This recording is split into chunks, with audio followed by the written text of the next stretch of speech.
한번 고백합시다. 예수님의 당당함과 베드로의 연약함.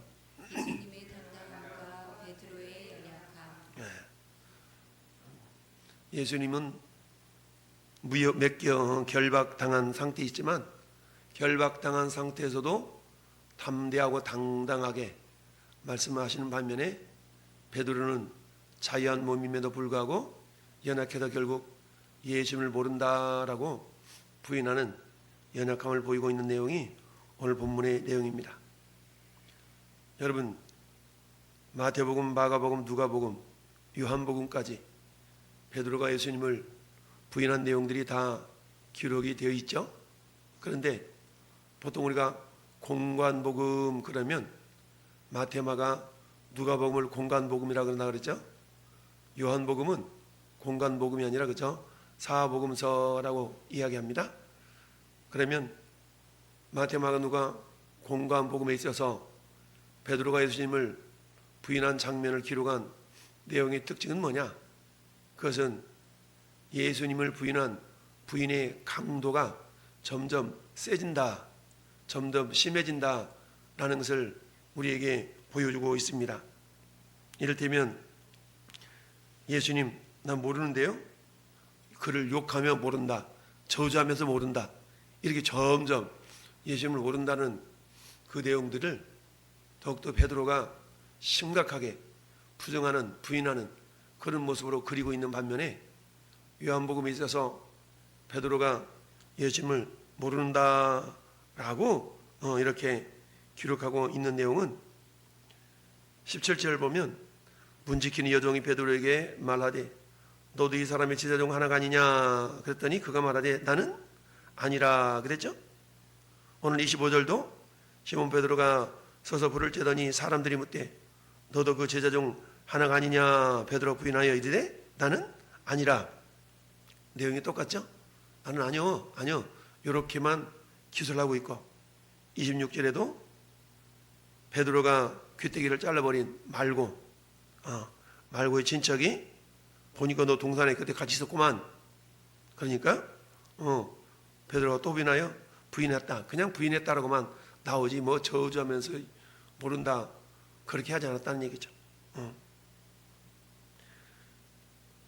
이처럼 베드로가 예수님을 모른다라는 그런 단순하게 모른다라는 내용을 그저 기술하고 있는 요한과 달리 마태, 마가, 누가는 좀 더 심각하게 베드로의 부정을, 베드로의 연약함을 드러낸 반면에 오늘 본문에 있어서의 요한의 강점은 예수님의 당당함과 또 마침내 사단의 괴계를 물리쳐 이기신 승리하신 주님 모습을 강조하시게 하여서 베드로의 부정, 베드로의 연약함은 그렇게 세게 얘기하지 않았다라고 볼 수가 있습니다.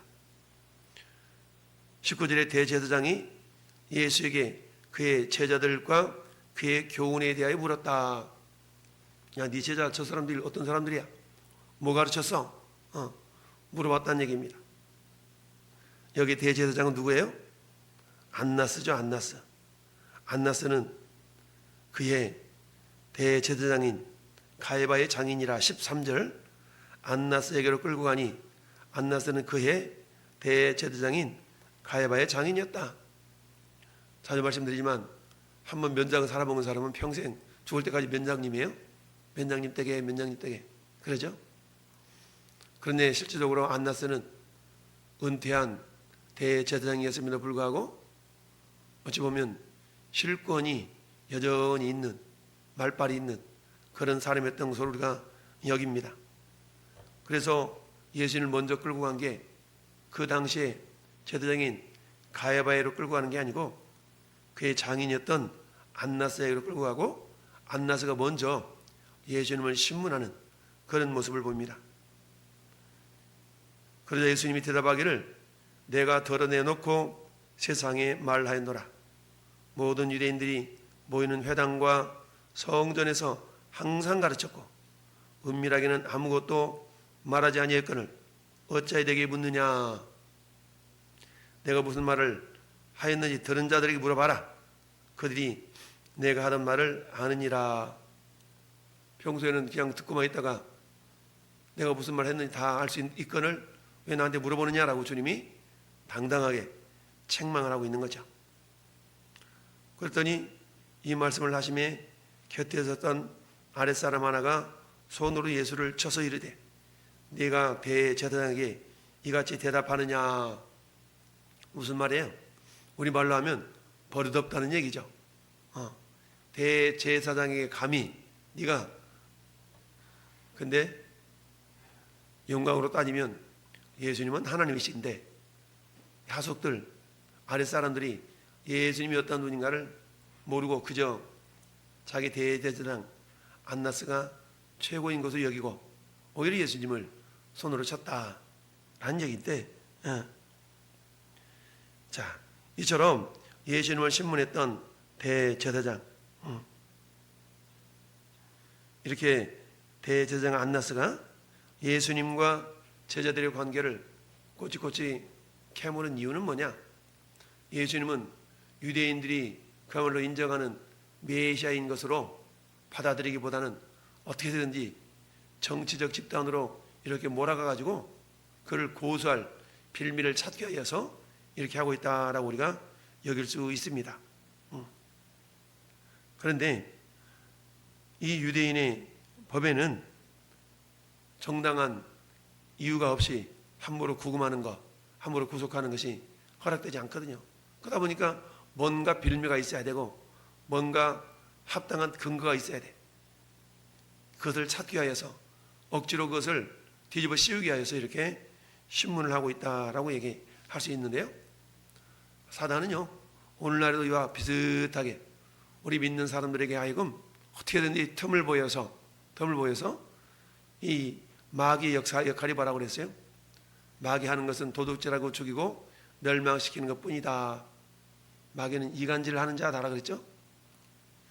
그래서 교회 공동체 속에서도 사단은 성도들이 하나가 되지 못하도록 이 모양 저 모양으로 그렇게 하고 있다, 미혹한다라고 그랬어요.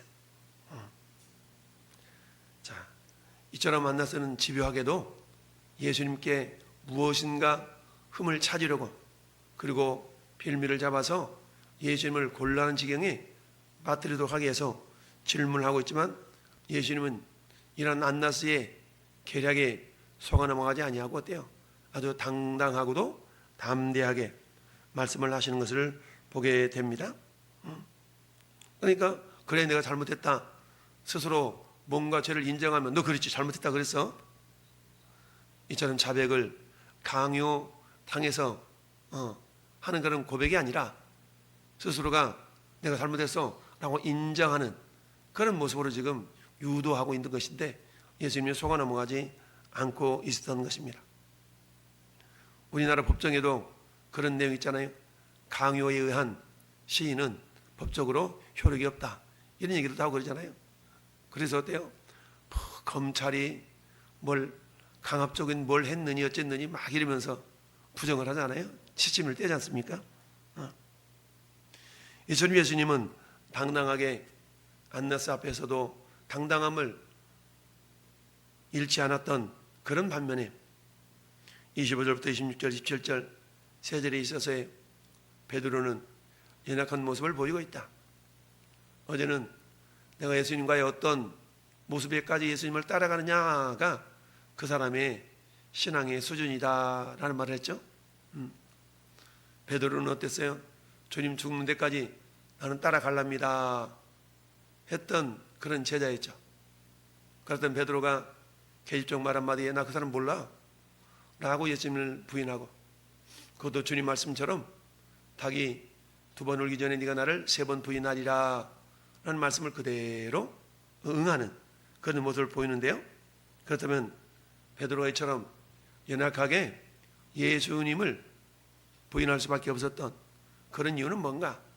그것은 세 가지 이유를 생각해 볼 수 있었던 건데요. 첫 번째는 따라합시다. 자신을 너무 과신했다. 그렇습니다.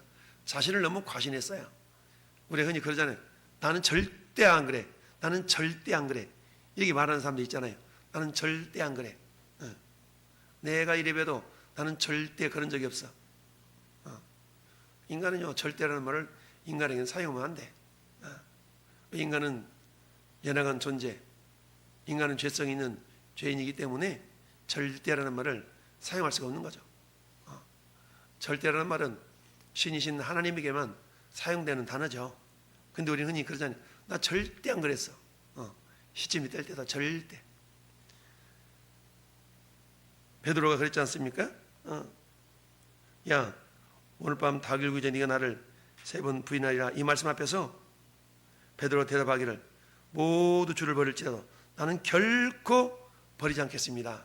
이렇게 아주 단언을 했었거든요. 결코 안 버리겠습니다.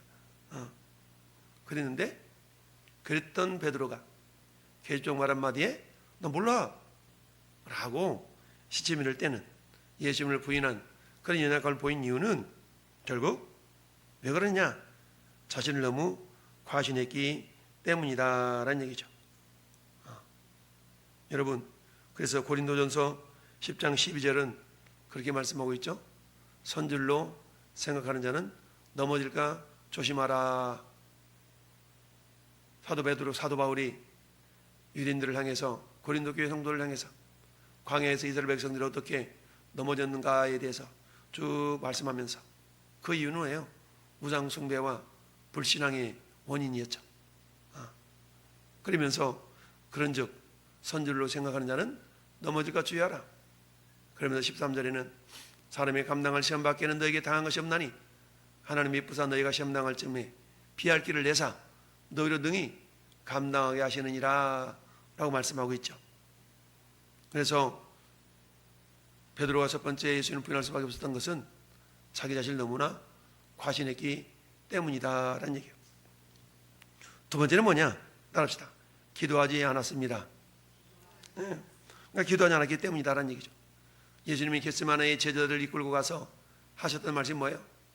나머지 9명, 8명의 제자들한테는 너희는 여기 앉아 있어. 근데 베드로, 요한, 야고보한테는 뭐예요? 나와 함께 깨어 있어라. 깨어 기도하라. 라고 주님이 말씀하셨던 것이죠. 시험에 들지 않게 깨어 기도하라. 마음은 육신이 이르되 마음에는 원이 이르되 육신이 약하도다. 예수님이 기도하고 이렇게 오셨더니 어때요? 제자들이 자는 것을 봤다. 그러면서 너희가 어찌하여 나와 함께 1시간도 이렇게 깨어 있을 수 없더냐 라고 말씀하고 있죠. 시험에 들지 않게 깨어 기도하라. 근데 기도하지 않았다. 깨어 기도했던 주님의 음성이 그들에게 그 육신적인 피곤한 핑계로 나 피곤해서 안돼. 육신적인 피곤함 때문에 기도하지 못해서 결국은 어땠다? 예수님을 부인하는 연약함을 보이고 말았다라는 얘기입니다. 자, 그렇습니다. 세 번째는 뭐냐? 세 번째는 따라합시다. 불신자와 함께 있었기 때문입니다. 불신자와 함께 있었다는 얘기죠. 여러분 지금 시험에 들지 않고 깨어 기도하라 이런 말씀들이 있었는데 지금 요 베드로는 누구하고 같이 있냐? 보니까 18절 보면 보세요. 18절에 그때가 추운 고로 종과 아랫 사람들이 불을 지피고 서서 쬐니 베드로도 함께 서서 쬐더라. 그러니까 베드로가 정말 믿음의 사람들과 함께 하면서 어떻게든지 믿음의 열정을 받아서 믿음의 어떤 그런 모습으로 당당하게 나가야 되는데 그러지 못했다라는 얘기입니다. 근묵자흑이란 말 있죠? 흙검댕이 목에한테 목을 가까이 하면 자연스럽게 껌댕이 묻는다 이런 말 아니겠어요? 그러니까 믿지 않는 자들과 함께 불신자와 함께 했기 때문에 결국 자연스럽게 선한 영향력을 끼치기보다는 그들로부터 어때요? 믿음 없는 모습이 이렇게 영향을 받을 수밖에 없었다라는 얘기죠. 사도 바울은 고린도후서 6장 14절에 너희 믿지 않은 자와 멍에를 함께 매지 말라. 의와 불법이 어찌 함께하며 빛과 어둠이 어찌 사귀며 그리스도와 벨리알이 어찌 조화가 되며 믿는 자와 믿지 않는 자가 어찌 상관하겠느냐 라고 말씀하고 있죠. 주님은 너는 세상의 소금이요 세상의 빛이라 라고 말씀하고 있죠. 즉 믿지 않는 자들과 같이 있을지언정 그들 속에서 내가 빛으로 소금으로 그 사명을 감당해낼 때에 우리 주님을 시인하고 인정할 수 있다. 여러분 지난 주일 오후 예배 때 말씀했던 내용 다시 복습하면 뭐라고 그랬어요? 예수님을 시인하는 자가 되어야 된다. 근데 어떻게 시인하라고 그랬어요? 개인적으로 또는 공개적으로 예수님을 시인하라 라고 그랬죠. 야, 너 예수 믿어? 아니 그냥 뭐 이러지 말고 그럼 광장에서 전도하다 보면 그런 분들 많아요. 예, 저 신앙생활 하는 사람입니다. 저 예수 믿는 사람입니다. 이렇게 말하면서 지나가는 그런 분들도 있는 반면에 어떤 사람은 예수 안 믿는 것처럼 꼭 하고 조용히 하고 그러면 꼬시 막 달려가서 이러면 저도 교회 다녀요 이런 사람도 있거든요. 그냥 저 수고하십니다. 신앙생활 합니다. 이러면 얼마나 좋아요? 근데 가까이 가가지고 막 주려고 그러면 저도 교회 다녀요 뭐 이런 사람도 있거든. 그러면 제가 그럴 때 그렇게 얘기하죠. 이쁘게 좀 얘기해봐요. 예수 믿는 사람이 이쁘게 좀 얘기해봐요. 아니 예수 믿고 교회 다니는 것이 뭐가 저기에서 불만이라서 좀 부드럽게 이쁘게 얘기해봐요. 이러면서 내가 한 소리씩 해주지. 그렇잖아요. 내가 예수 믿는 게 얼마나 자랑스러운데 전도지 받기 싫어가지고 주면은 나 교회 다녀요. 수고하십니다. 이런 분도 계셔요. 수고하십니다. 저도 신앙생활 하고 있어요. 이 무더운 더위에 이 무더위 얼마나 수고 많으세요. 이러면서 지나가시는 분 계시거든요. 혹시 여러분들도 누군가가 전단지 줄라 치면 저 예수 믿어요. 교회 다녀요. 그렇게 쌀쌀맞게 굴지 말고 아주 부드럽게 더우신데 수고하신다고 이렇게 반을 보면 얼마나 복이 되겠어요. 그렇습니다. 믿지 않는 자들과 함께 하다 보니까 그들의 부정적인 분위기에 베드로도 어쩔 수 없이 휩싸일 수밖에 없었다. 우리 삶이 이럴 수가 있거든요. 우리도 마음으로는 어때요? 절대로 결코 나 믿음 생활 멈추는 일 없어 이럴 수 있거든요. 근데 우리는요 그 어떤 것도 우리가 확신 있게 물론 다 예수 믿으니까 천국 가는 확실해. 이런 거야 우리가 확실하게 대답을 해야 되겠지만 맹세하면서 결코 이런 것은 우리 인간에게 그걸 지킬 만한 능력이 없어요. 성령님 우리 안에 계시기 때문에 성령의 도우심을 입지 않고서는 해결할 수가 없다. 그래서 사도 바울은 성령을 따라 행하라, 성령을 쫓아 행하라 라고 우리에게 말씀하고 있죠. 오늘 하루도 우리가 깨어 기도함으로 우리가 가는 곳곳마다 빛으로 소금으로 세상과 구별된 그런 모습을 보여드려 주님께는 영광이요 우리는 한없는 그런 기쁨을 누리는 복된 하루의 삶이 될 수 있기를 예수님의 이름으로 축원합니다. 아멘.